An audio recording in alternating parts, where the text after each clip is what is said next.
Good evening, everyone. I am Taniqua Penix. Thank you for joining me. This is our evening YouTube newscast. Well, it's been 13 days, and the search for Samantha Humphrey continues. You recall the missing 14-year-old has been missing since Friday, November 25th.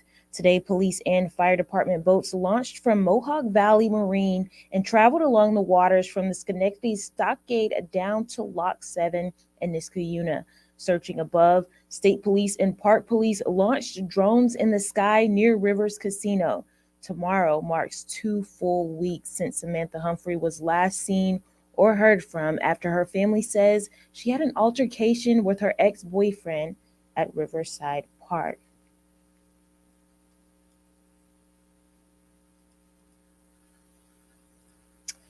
Well, the man accused of starting a fire that destroyed an apartment building was in court. Let's take a look there.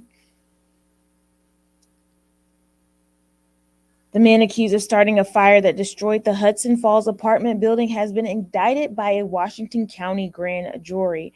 The fire left more than a dozen people without a place to live. Prosecutors say Peter Lemery started the fire inside his home.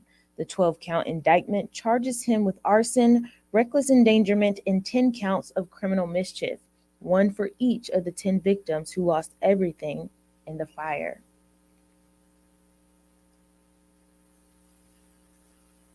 Well, WNBA star Brittany Griner was released from prison today. Let's take a look at that. Following months of negotiations, the Biden administration secured her release from a Russian penal colony in exchange for an arms dealer. A lot of people have been championing for her to come home, and that is happening now. Let's go on to our Toys for Tots. Today, Toys for Tots delivered 50,000 toys to local charities. This year, the Capital Region Toys for Tots is working out of a smaller temporary location at the Half Moon Waterford Fire Department. The location change means a late start to the season. Thousands of toys line the warehouse. They're ready to be sorted by an army of volunteers. The organization is asking right now for people to be patient with them because this year has proven to be challenging.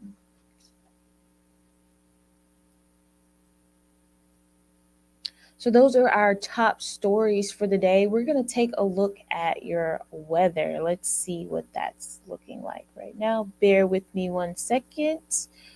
I actually want to make sure that we have that for you guys. So, all right, we have our weather tonight. Let's give that a second. We're going to have Paul Cayano giving us our forecast for the night. Let's check in and see what we have. 1 second.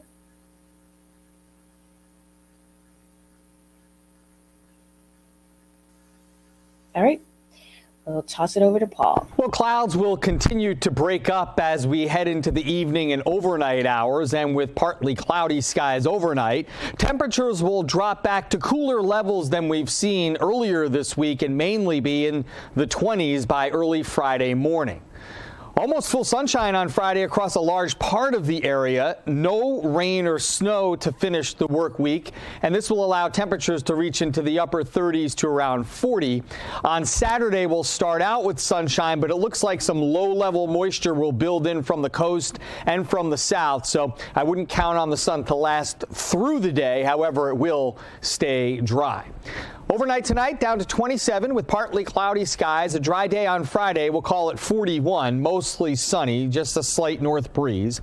Saturday, dry with building clouds, 39. Sunday will start out dry, but some rain and wet snow in the afternoon will transition to wet snow in the evening. Some accumulation possible, especially across the higher terrain. Right now, it looks light, and it looks like a dry start and cool for the early part of next week.